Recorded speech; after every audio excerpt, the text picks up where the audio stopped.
Hi everyone, I just wanted to give you an update. The best way to put it is we're rolling with the punches again. Um, I went in for my 17th treatment and it had been 8 weeks. I get scanned every 8 weeks, all the different scans, a MRI of my whole spine, a CT scan of my whole body, and then a brain MRI. And unfortunately, the scans did not come out stable this time. So we're facing some things again. And that same day, my husband's grandmother passed away. So we just were literally sucker punched, you know. They went ahead and did my treatment, both in my little port here, in my Ommaya port, and in my arm. And when the doctor came in to do the treatment in my Ommaya, usually they come in and they have to have a sterile field, so they quickly put on like the it's like a backwards coat kind of a thing, and excuse me, to keep, I've been crying, so my throat's a little scratchy. I don't have COVID or anything like that. Anyway, he didn't go to his normal, whoever's dosing me usually comes in right away and starts setting up the sterile field and putting on that little, thing and setting up my bed. And instead, the doctor came in and sat down, and I knew right then something was very wrong. I had woken up that morning at 4:30 in the hospital, just crying, not like boohoo crying, just like tears coming down my face. I just had a feeling something wasn't right, and I was right. So they want me, 4 of my lesions have grown in my brain. All of my lesions are still very small, like millimeters, and 4 of them, and remember I have innumerable, they stopped counting at 60, so I have more than 60 in my brain. 4 of them have grown a little bit. So they want me to meet with a radiologist as soon as I can, and then get scheduled for gamma radiation on those 4. And I'm confident that the gamma will kill them, because when I had gamma a year ago, it killed 22 of them.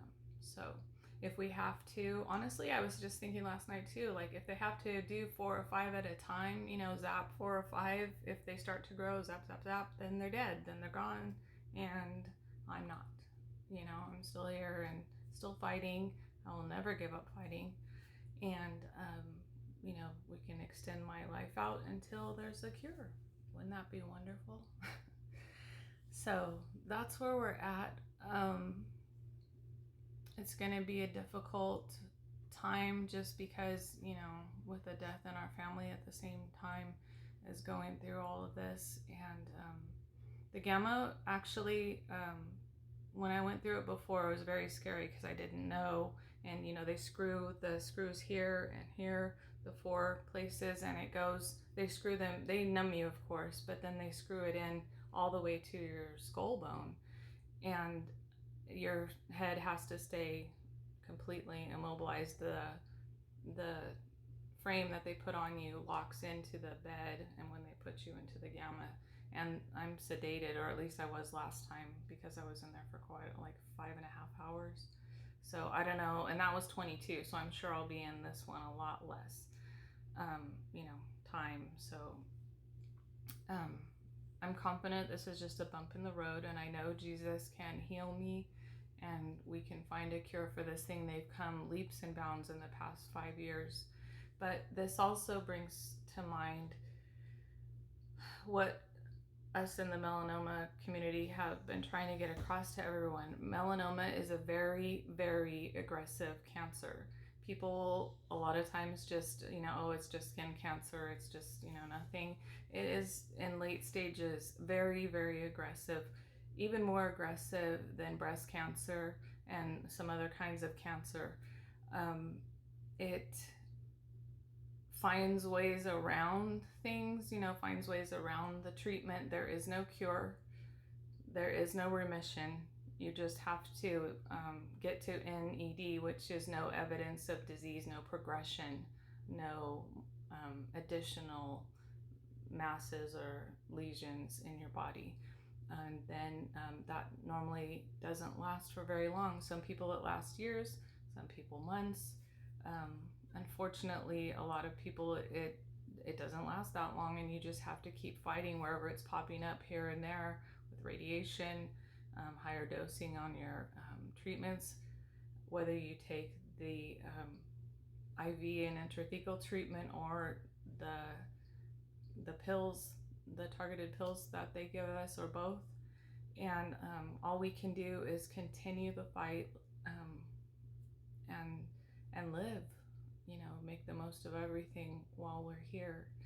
So I just want to encourage all of you to still keep getting the word out, and seeing your doctors regularly and having biopsies done if you need to, and stay ahead of this thing if you can, because the late stages are grueling, and just, I never would wish anything like this on my worst enemy. So I hope you're all doing well in this COVID environment. I pray for everyone, and I hope that this will end soon so we can all get out and live life again and see a few things and hug on our families, make some trips and hug on people that we haven't been able to see over all these months. And my children are actually waiting. My two of my children are in California. They're waiting till the COVID calms down so they can fly here to Texas to see us and be with us. And we have other family in Georgia and up in Montana too that really want to come. So I just hope and pray that the world goes back to some sort of normalcy very soon, because we all really need that, especially anyone that's immune compromised or has any sort of cancer or condition, that they have to stay home and shelter in place like I do. It's grueling. Like, if I didn't have my husband and my one son and our puppies, I don't know what I would do. So anyways, that's where I'm at, and I'll try to keep you updated as much as I can on the gamma and how that goes, and I will talk to you soon.